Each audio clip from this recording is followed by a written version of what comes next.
দেখাতে চাই, শিক্ষকরা কিন্তু রাস্তার মধ্যে ব্রিকেড দিয়ে একেবারেই রাস্তায় বসে পড়ে কিন্তু তারা একটি ব্লক কর্মসূচি পালন করছে এবং একেবারেই তারা সমস্ত ধরনের গাড়ি যেতে দিচ্ছে না। পাশাপাশি কোনো ধরনের এনজিও কর্মকর্তাদের কিন্তু তারা ক্যাম্পের দিকে প্রবেশ করতে দিচ্ছে না। আমরা সেই দৃশ্যটি এখানে লক্ষ্য করছি।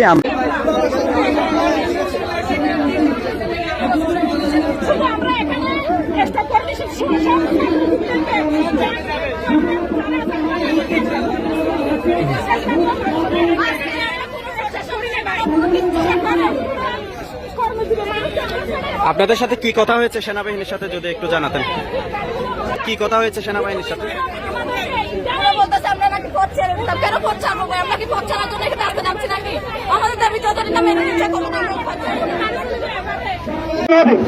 আমি আপনাদেরকে অনুরোধ করতেছি, আপনারা যদি যেতে না পারেন অফিসে সব ভিডিও পাঠান যে আমাকে আটকে রাখছে। ভাই আপনি যদি আমাকে শেখাচ্ছেন একদিন চাকরিতে না গেলে চাকরি চলে যাবে। আপনি ছবি পাঠান অফিসে আমাকে আটকে রাখছে বলুন। আপনি আমার ফিমেল সহকর্মীর সাথে গেলে বাড়াবাড়ি করতেছেন। একটা ছেলে হয়ে গাছ একটা দিয়ে বের করে দেবো। আপনি যদি আমার ফিমেল সহকর্মীর গায়ে হাত দেন, একটা ছেলে আমার ফিমেল সহকর্মীর গায়ে হাত দেবেন না।